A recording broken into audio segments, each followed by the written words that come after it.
Jafrabad town hall ખાતે ધારાસભ્ય હીરાભાઈ સોલંકીના ઉપસ્થિતિમાં વાત્સલ હોસ્પિટલ ઉના દ્વારા ટેસ્ટ ટ્યુબ બેબી ફ્રી નિદાન કેમ્પનું આયોજન કરવામાં આવ્યું હતું.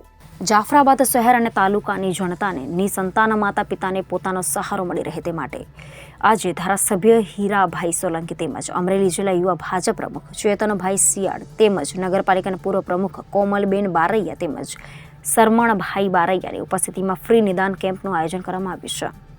ગીર સોમનાથ જિલ્લાની ઉના ખાતે આવેલા વાત્સલ્ય હોસ્પિટલના 5 વર્ષ પૂર્ણ થતાં જાફરાબાદ ખાતે આજે ફ્રી નિદાન કેમ્પનું આયોજન કરાયું હતું, જેમાં હોસ્પિટલના નામાંક ડોક્ટર આશિષ વકીલ તેમજ અલકા વકીલ દ્વારા દર્દીઓને ફ્રીમાં તપાસ કરી આપવામાં આવી હતી. આ સમગ્ર કાર્યક્રમનું સંચાલન જાફરાબાદ બીજેપી આરટી સેલ પ્રમુખ ભાવેશભાઈ બારૈયા દ્વારા કરવામાં આવ્યું હતું. વાત્સલ્ય હોસ્પિટલ અને પ્રસૂતિ ગૃહ આયોજિત આજે આ ફ્રી નિદાન કેમ્પ ગાયનેક ડૉક્ટર આદરણીય આશીષભાઈ વકીલ ઉનાથી અમારે જાફરાબાદ પધારી અને અહીંયા ફ્રી નિદાન કેમ્પ જે કર્યો છે, હું એમને બહુ ખૂબ બિરદાવું છું.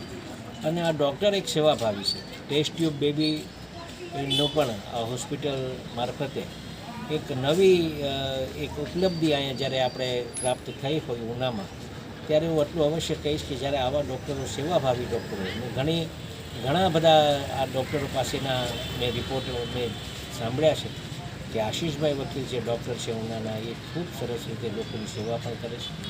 ગરીબ માણસો ક્યારેક એવી સ્થિતિમાં આવી જાય છે ત્યારે એનું સંપૂર્ણપણે ઓપરેશન ફ્રીમાં કરી અને એવા સેવાભાવી ડૉક્ટર જ્યારે અમારા જાફરાબાદ તાલુકાની પસંદગી કરી અને આજે ફ્રી નિદાન કેમ્પ એમને અહીંયા કર્યો છે, ત્યારે હું એમને ખૂબ બિરદાવું છું, ધન્યવાદ આપું છું. અને બસ આવતા દિવસોમાં બીજી કંઈ સેવા હોય તો એ આપી. Reporter Babubhai Vadhen, Janadesh news, Jafrabad, Amreli.